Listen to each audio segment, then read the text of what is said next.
이 사안과 관련해서 오늘 우리 외통위가 열리게 된 것은 저는 외통위를 열어서 우리가 이 문제에 대해서 어떤 경위가 있었는지도 파악도 하고 그에 대한 또 대책, 원인 분석 같은 것이 상당히 필요하다고 저는 생각합니다. 그런데 이 회의를 이렇게 외교 문제가 걸려있고 매우 민감한 사안인데 특히 미국만의 문제가 아니라 중국과의 관계도 있고 러시아와의 관계도 있고 굉장히 국제적으로 이렇게 민감한데 이걸 이렇게 공개적으로 우리가 회의를 해야 되는 사안인지 그걸 마친 다음에 비공개로 우리가 별도로 해야 실제로 긴밀한 논의가 될 수 있는 것 아니냐.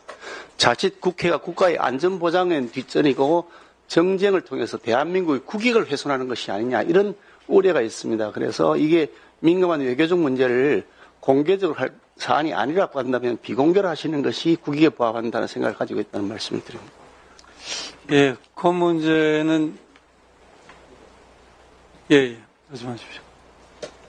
네, 간사 김영배입니다.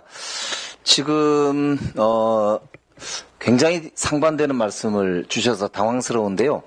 외교부 장관은 조금 전에 설명을 하면서 외교 정책적인 문제가 아니고 연구기관의 내부 안전 내지는 보안 관련된 규정에 따라서 이번에 민감국가로 지정된 것이지 미국의 외교 정책과 관련된 사안이 아니다라고 설명을 거듭 했습니다.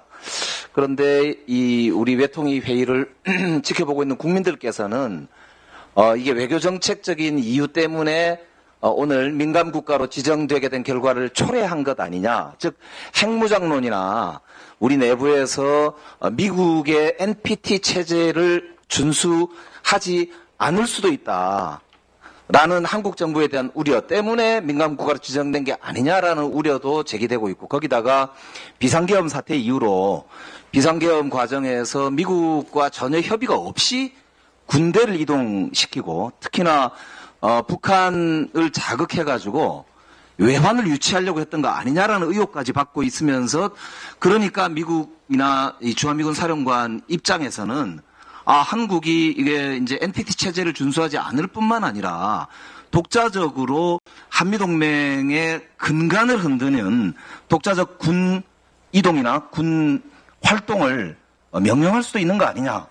그래서 나중에 핵과 관련해서도 안전한 지대가 안 될 수도 있지 않느냐라고 하는 우려를 미국이 하게끔 했기 때문에 민감국가 지정된 거 아니냐라고 하는 지금 시중의 우려를 불식시키기 위해서 오늘 우리가 이 자리에 사실은 오늘 회의를 가지게 된 것이라고 저는 생각을 합니다. 그런데 아까 외교부 장관 설명은 외교정책적 고려가 아니고 실무적인 이유, 보안의 실무적 이유였다라고 이제 설명을 한 것입니다. 그런데 조금 전에 이제 우리 존경하는 동료 의원님이 비공개로 회의를 전환하자고 주장하시는데 근거가 이게 저는 아무 상관이 없다고 생각이 되는 중국과 러시아의 문제까지 고려하면서 이걸 회의를 비공개로 하자고 하는 주장은 외교부 장관의 설명과는 매우 상반된 즉 아까 제가 설명드린 시중의 우려를 오히려 뒷받침해주는 그래서 이게 진짜로 민감국가로 미국이 지정한 게 외교정책적인 이 이유 때문에 그래서 매우 민감한 외교적인 어떤 이유가 지금 숨어 있는 거 아니냐라고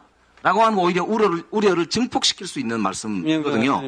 저는 이거에 대해서 명확하게 선을 긋고 이제 진행할 필요도 있겠다. 그래서 오히려 정말로 우리가 회의를 비공개로까지 해야 되는 외교정책적 고려사항 심각한 우려가 있는 민감한 사항이 어떤 게 있는지를 외교부 장관께서 명확하게 답변을 해주시고 국민적 우려를 불식시킨 다음에 그 다음에 회의를 진행해도 늦지 않지 않느냐 이런 생각을 말씀을 드리고요. 마지막으로 거듭 말씀드리지만 저는 이 아까 얘기했던 그 국민들의 우려 지금 국민들께서 정말 한미동맹의 근간이 흔들리는 거 아니냐라고 하는 심지어는 우려까지 제기하고 있기 때문에 이 문제에 대해서는 우리가 국민들께서 자세하게 그 우려를 불식시켜드릴 책임이 있다. 그 말씀을 드리면서 오늘 회의를 국민들과 함께 진행을 해야 된다. 이 말씀을 드립니다. 이상입니다.